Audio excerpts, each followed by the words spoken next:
إذا كان فوق الأرض هناك حركة طائرات وسيارات وأحياء يمشون ويذهبون ويعمرون ويتحركون، فتحت الأرض يا إخوان يوجد حياة عظيمة وحركات كثيرة، صعود وهبوط وإقعاد وسؤال وفتنة وفتح أبواب ونوافذ، وهذا سموم يأتي من الشمال وهذا نعيم يأتي من اليمين، وأناس يؤنسون وأناس مستوحشون.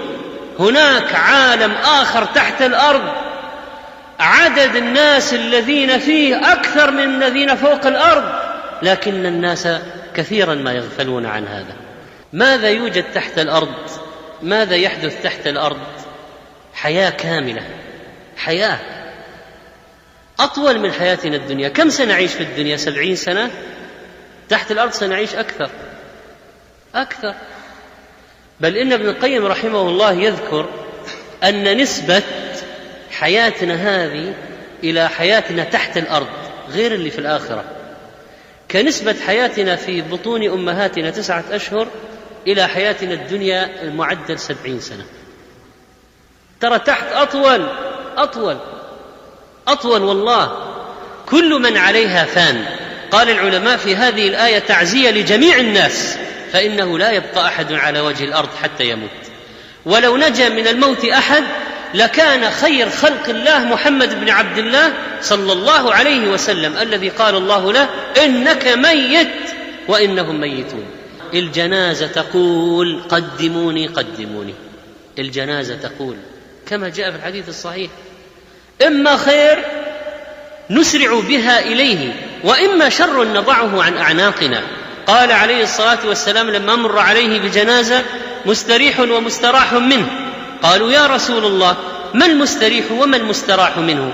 قال: العبد المؤمن يستريح من نصب الدنيا وأذاها إلى رحمة الله.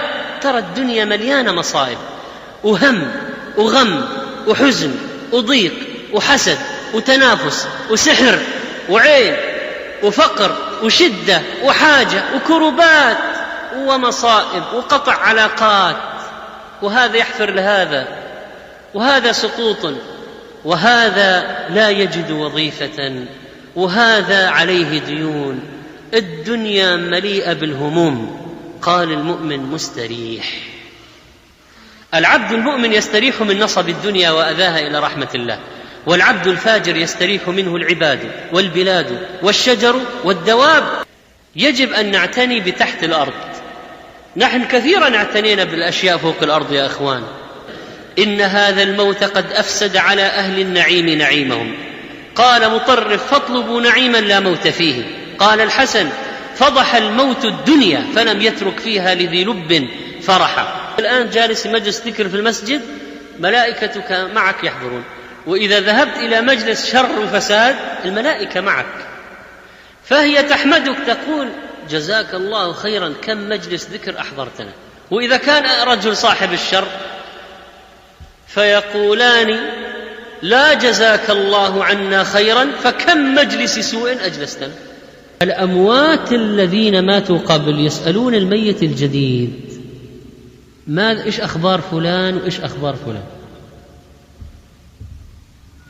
معنى ذلك أنهم لا يدرون ماذا يحدث في الأرض بالتفصيل، العالم آخر،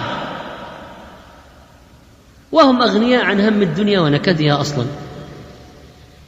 فيسألون الميت هذا: ماذا فعل فلان ماذا فعل فلان؟ في واحد من المذكورة أسماؤهم المسؤول عنهم لما يسألونه عنه يقول هو: أما أتاكم؟